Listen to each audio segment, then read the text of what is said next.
Hey guys, it's Doc from the Gold Hog, and you'll have to excuse me because I got neighbors cutting grass and cutting trees, but I wanted to get sort of an intro done up for this video real quick because we're going to bounce all around, so I have to break this up. I'm going to take you out to the creek. I'm going to show you some of our testing and mapping that we do, but before we do that, I'm going to take you over to our warehouse, and we're making up some new mats for our dredges, and a lot of people had questions on mats for dredges, but this is really good info because I'm going to show you this false slick plate too. So let's go over to the warehouse and I'll show you that mat first, and then we'll go out to the creek. Alright, so I'm going to show you two things. I'm going to show you the dredge setup before we actually go out, and I show you it running how we do this. We don't use flares. We come straight into the box and we flare it out using our actual dredge box. We put a flow interrupter here to sort of kill down and make it pool inside here, but this is what I call a false slick plate.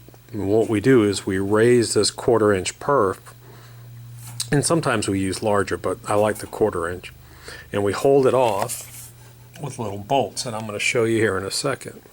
And what we do is we run this at a pretty steep pitch. It's 5 degrees or 6 degrees, which is pretty steep for a dredge.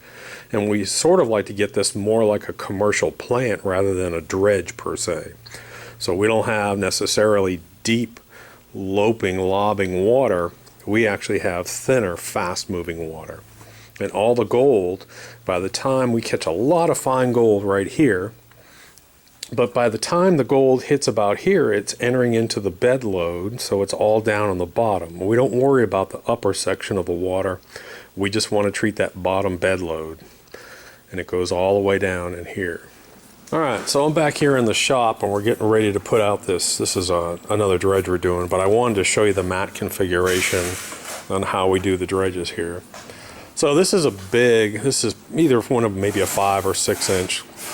So here's that 1/4 inch perf right here, and you can see that what I've done is I hold it off of the mat with these bolts, and these bolts suspended off the mat.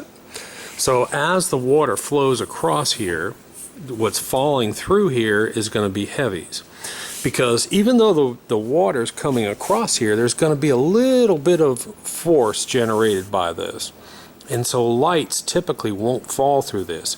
Because, and this gets into terminal velocity, but I've got a generated force down here where the vortex is, and only thing that can penetrate through here because of this force right in here is going to be usually black sand, and gold is going to fall through. But there's a lot of energy right through here. So what we do is, you can see how this transition goes. I've got river hog cut way down under here, almost even with the ramp. Okay, and then all of a sudden I go to a taller riffle. This is just trimmed just a little bit here. This is trimmed just a little bit here. And then I start to go lower and lower. So I'm putting a tall riffle right in here to help cut, and I'm cutting the flow is going to be about this deep on it. The gold really hasn't settled a whole bunch by here, so I'm cutting a higher water flow, and then I'm dropping down and dropping down. I'm going to a much lower profile mat here. And then on this one, towards the end, by the time we catch a lot of our gold up in here, but by the time we're down here, the water's nice and smooth, the settling velocity is kicked in, and what I'm doing is now I've actually put in a piece of scrubber. Then I've got cut river hog way down. So I've got scrubber, river hog cut way down, scrubber, river hog cut way down. So that's how I'm going to run. Now this is on a big dredge, and you can do something similar if you've got a 3 inch, 4 inch, 5 inch, 6, whatever, even all the way up to 8 and 10 inch dredges. This is the kind of thing that we like to do. Again, rocks will come in here with energy, but that inertia starts to die down, and when you have large riffles further down here, the rocks end up piling up and getting caught in big riffles. That's why we go to low profile. By the time we're here, most of my heavies, my black sand and my gold, has already dropped out of that sediment area and is down into the bed load, which means it's traveling along the bottom here, and I just want to work on that bottom load. I'm going to do a whole bunch of stuff today, so I hope you'll stick with me, because we're going to cover a whole bunch of stuff about mapping out your property, mapping out streams and creeks, and better understanding gold deposits. I'm going to take you down, I'm going to show you the dredge running, I'll show you a little bit of a mat clean out, I'll show you some of the mat configuration we use in that. Then I'm going to take some of our sampling process and I'm going to run it through the gold cyclone and show you how we evaluate different areas, because we have this huge long creek that we have leased. Anyways, and I'll be taking these samplings and I'll run it out and show you how we sort of decide where our yield rates are and where our best gold deposits are. And this is the beginning of the season. This is springtime. And I'm going to show you some maps and I'm going to show you some aerial pictures, give you a better feel about how to sort of test different areas. But when we're talking about mapping out areas, you can see that this is sort of a start of an inside bend here, and you can see the water's actually up so you can't see it that well, but there's a bunch of gravels and cobbles in here, and that's typically where the average placer miner, someone using hand tools, is going to look right in here. But we're actually going to be running a dredge, so we're going to be subsurface, we're going to be down below this, we're going to be on the bedrock, and we're going to be on this really old dirt. So one thing that's important to me is I know that there's a ravine that runs through here, and that's what I'm looking for. I'm looking for those deposits that are hundreds or even thousands of years old. These deposits are down on top of the bedrock.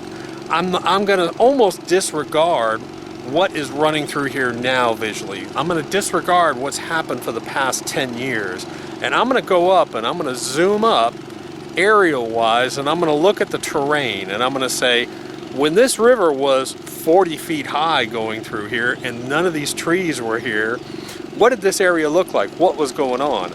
That's where I want to look at. That's what we're testing for. So if I was out here with a shovel, I'd be working this river differently. I'd be looking for cobbles and gravel piles. I'd be looking for inside bends, and I'd go to the front of an inside bend or the back of an inside bend. Because of hydraulic equivalence, that's something you want to watch that video. Because of hydraulic equivalence, I know typically if I see cobbles, gravels, cobbles, and larger rocks, gold is also going to deposit there. When I'm looking at a river, I'm looking at a creek.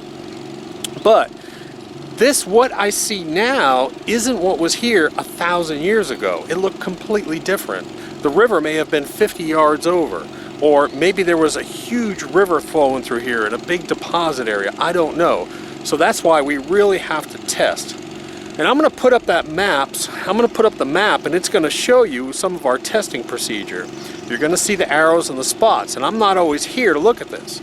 So when you see these arrows, we have them numbered, and we associate each run that we do. We'll do a run, we'll get down to bedrock, and we'll test it. Then we'll go and we'll move 10 yards and we'll test it again. And we keep doing that over and over and over. And we're talking about a long process. Talking about 3 weeks of testing, but we know this area, so I know exactly what is deposited all through here. There are some areas in here where it's horrible gold. I'm not going to work those, but I know that now that I've tested and I've seen those results. Now the next thing I'm going to show you is a little bit hard to understand, but I really want you to start thinking about, especially if you go subsurface, if you're mining at all, if you're dredging at all. But you really want to step back. In other words, sometimes you can't see the forest because of the trees. And we're sitting there and we're looking at this creek and we're looking at the rocks and we're looking at inside bends. But what sometimes I need you to do is, and what we do, is I ignore all that. And what I try and do is I put myself in a place where I'm back 1,000 years ago, a couple thousand years ago. And so I zoom up and I look at the terrain, and I want to look at the terrain, and was there a possibility of maybe this deep creek bed running through this small creek, or was there a huge river running through here? Because I've got a mountain on this side and a mountain on this side, and I can't see that now because I'm just looking at the creek. And that's what we find a lot, is that we'll go along these creeks, and sometimes this inside bend is good, that inside bend is bad. But there's differences, and it's because of this old activity, this old hydraulic and deposit activity that was here thousands of years ago, because we're going down to bedrock. So what I see now sometimes has no relevance to where we are and what kind of yield we're getting. So now what I can do is I can take my results and I can compare that up. Was it the fact that I'm working a current inside bend, or like we found through here before, Is it that there's an old ancient river channel that crosses this creek? So it doesn't matter whether it's an inside bend or an outside bend. There's an old, the river's running this way and coming across it was an old river channel. And this one area, so instead of just staying on that inside bend, I'm going to move sideways and I'm going to do that whole creek bottom in there. So it's important to understand, don't just look at what is there now. Step back and think back 100 years ago, 1,000 years ago, 3,000 years ago. What was going on?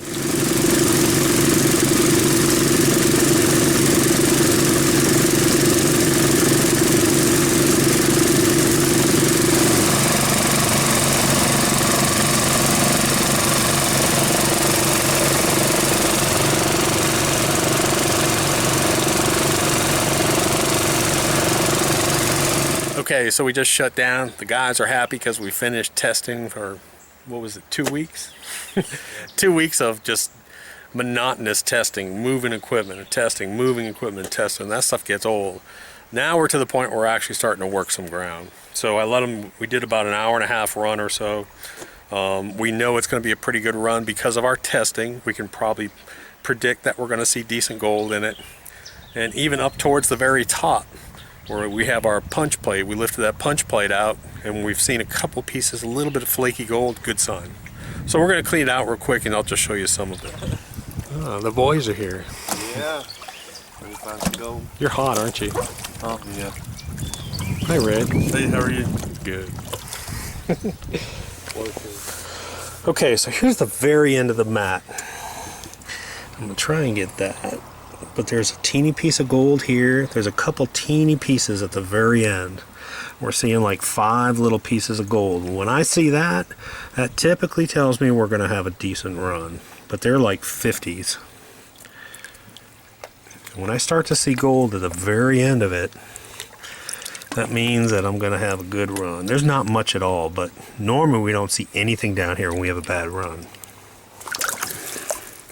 Okay, so one thing I did want to show you is this is a cut river hog, and you can see that this is a throw riffle. We've cut it as a throw, and you can see the black sand behind here. Again, this is towards the very end of the mat, but I wanted to show you what it looked like, how big we have that riffle cut. It's just maybe 1/4 of an inch above the ramp, and there's lots of black sand. And when, like I said, we find what, tons of 50s and 100s in this mat. Oh, yeah. Constantly.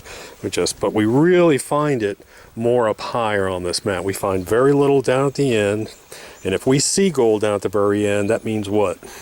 There's more probably from here up. That means it's a good run. Because if we don't see anything down here, we need to start seeing it right about in here. But we'll typically see a lot of good gold up in this first 1/3 of the mat, and then less and less and less. Alright, I'm going to try and get some of this. But we're starting to see a lot of fine gold up in here. A little bit chunkier stuff, but this thing is just loaded all through here. It's just loaded with gold. And you can see right in here, as we're washing it, the stuff is way down low. Starting to get some chunkier stuff, but you can even see it.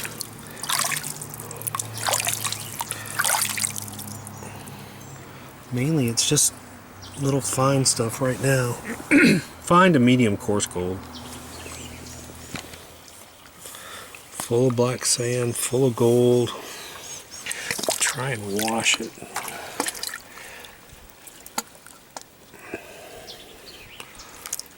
There's gold. Oh, look at that. Look at that right there.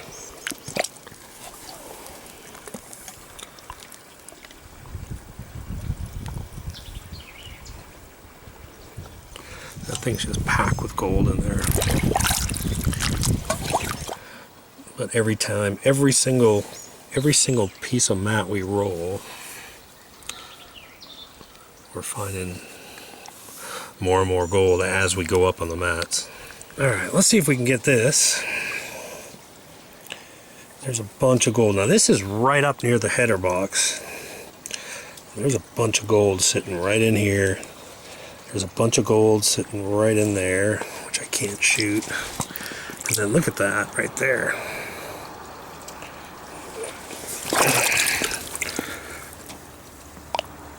That you can't see. There you go. Look at all that right in there. All that fine gold right up at the header. That's pretty cool. And this upper section is just loaded where we have this false slick plate. Lots of gold up here. So anyways, like I said, testing pays off. I mean, this was about an hour and a half run on decent ground that we know was decent ground. And I'd say this is probably a B plus run as we would grade it. We're probably running at a rate of about 1.5, 2 grams an hour, somewhere in there. That's a good run rate. And we've been, I always catch him on camera when he's not ready. But what happened, we went up way up on the top of the property and we found some beautiful looking areas with these huge boulders. And what happened? We didn't find anything. Nothing. I mean, we may have seen An hour run and you get 5 pieces of little gold. if that. So that's why we test. We test and we record. We map out our area so we know the whole area at the beginning of the season. Now we know every spot along here. We've tested every 10, 20 yards along this whole 3/4 mile property. We know where to run. We're not going to be wasting our time. So that's why we map. Good point to show. All right, so we cleaned out the mat. Here's our concentrates. I really didn't even shake it down that much, and I just took out a corner of it. So I've took about a big handful out of here. And here, that's what we're looking like.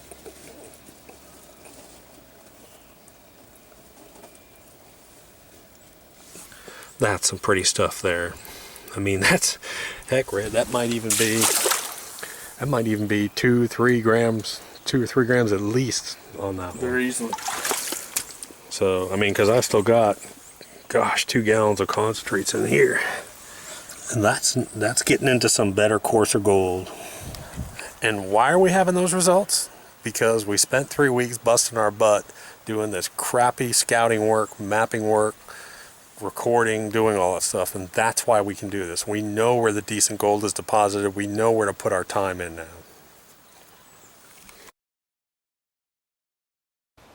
Okay, so we're back home now, and what I'm going to do is I'm going to show you how we go about our testing. And what I'll typically do is I'll take, say, 1/4 of the concentrates from about an hour run. So I'll take maybe half a gallon of concentrates. I'll run it through the gold cyclone. The nice thing about using the cyclone is a couple of points. Number one, I only have to screen to 1/4 inch. I don't have to take it down. I can dump it all in here. I can run it a 1/4 inch. It takes me about 3 minutes, cycle it up, clean it, and I've probably got 90% of my gold sitting in the pan. Then I'll take it, and usually I have to reclassify down to maybe -20. I'll run it again, another 3 minutes, and boom, I have my results. So that's one of the nice things why I really like the cyclone, especially on testing. It's just so quick. I don't have to sit there and pan out and pan out and pan out and spend half an hour panning one test run. I can just run it through the cyclone, run it real quick, have my gold out of it real quickly. So I'm going to run it real quick for you. And what I'm doing today is these we actually let set out and dry overnight. So actually it was 2 nights. We let them dry. We spread them out and dried them. So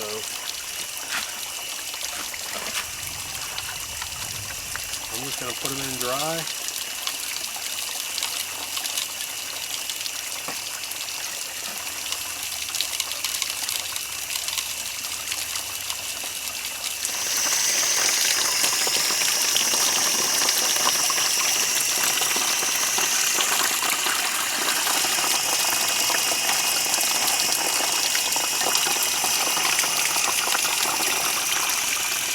Okay, so now what I'm going to do is I'm going to shut off my funnel, and then I'm going to start to cyclone it up.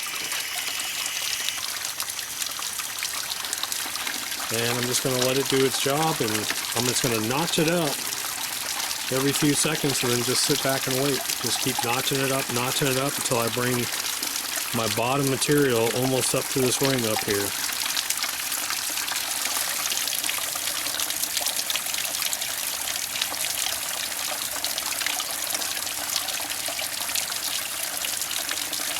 But you can see the hydraulic equivalents, and I've got gold down sitting down at the bottom, and you can see what's happening all the way up here.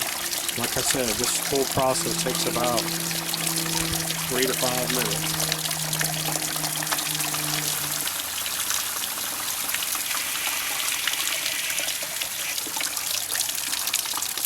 And I'll shut it down, and so now I'm left with, gosh, maybe 1/8 of a cup, and I'll just pan that out real quick. Now, this is my screen size indicator. So I'm just going to take this off. I'm going to put a pan under it, because there will be, now gold is supposed to come out of here. And I'll just pan this up. And this will tell me, whatever's inside this tube will tell me what size screen I need to go to next. Okay, so now you can see this is what was in my tailings tube or screen size indicator tube. And I'm real comfortable with going to 20 mesh next. And really that should be it. 20 mesh should be my only screen. I might want to go to 50 or 100, but really I'm not going to bother with it. So now I'm just going to turn this over, put my hand over this end here. Turn the unit on.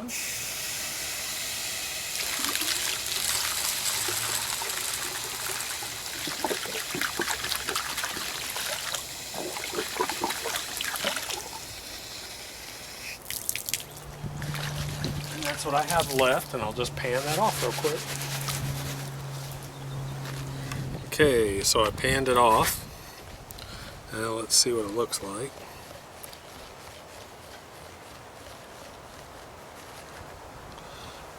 Fine gold's floating on me. That's pretty good right there. I mean, that's probably 1/2 gram of gold sitting right there.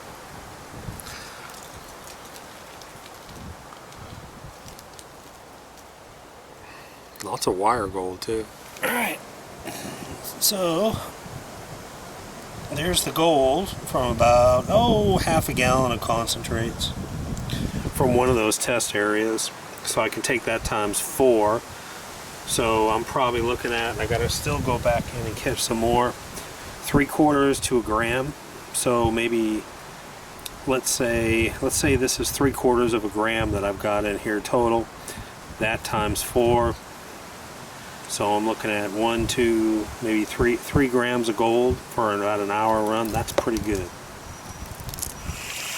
Okay, so I've screened it down to 20 mesh, but what I want you to see is, I want you to see when I first start dumping it. And you can really see the material coming down the tube and going into a fluid bed.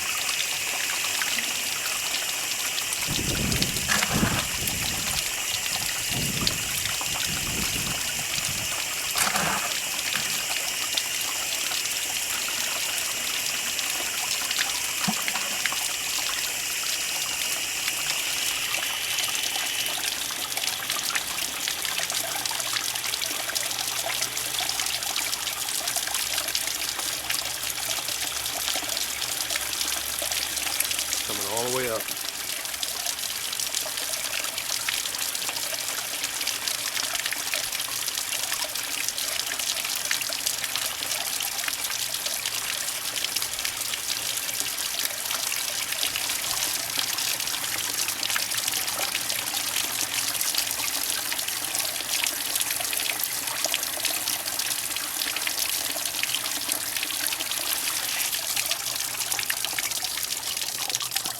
And when you shut off, when you're down with, when you get into 20 mesh and below, you really should not. You should only have about 2 or 3 tablespoons left of material, and that's it.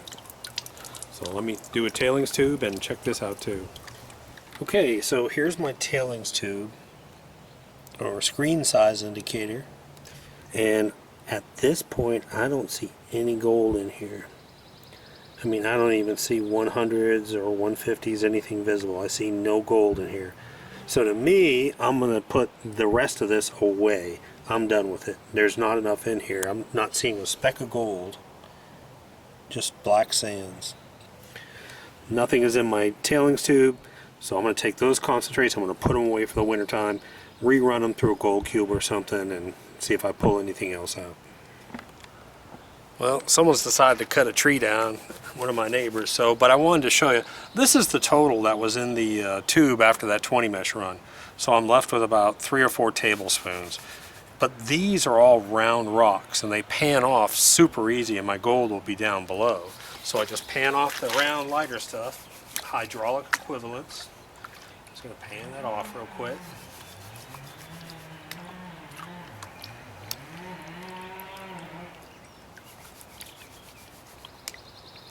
And then, this is my minus 20 run. And I'm just about done. And there's my minus 20 run. And I didn't see anything on my tailings tube. I'm seeing some, I'm seeing 150s in here. I'm done pretty much. So I've got about 1/8 of a gram sitting here. Over in this pan from my other run, probably all told this would be probably close to 3/4 of a gram. So I got to take that times 4, and that gives me my yield rate for that one spot. Pretty good results. But anyways, I hope that will help you with our testing and help better understand how we do it, how we evaluate different areas. Not only looking at the ground and watching that creek, but then pulling up above and reading different terrain features and what was there 1,000 years ago. That's the important part to me. But then I really don't know. I have to make some assumptions, use my best thought process, but then we go out and test. And we test every 5 or 10 yards, and we test and test and test, and then we record.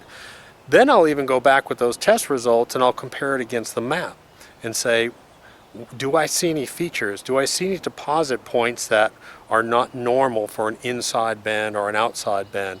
Was there something else here? Was there a large creek, ancient creek that's really, really deep that was flowing through here?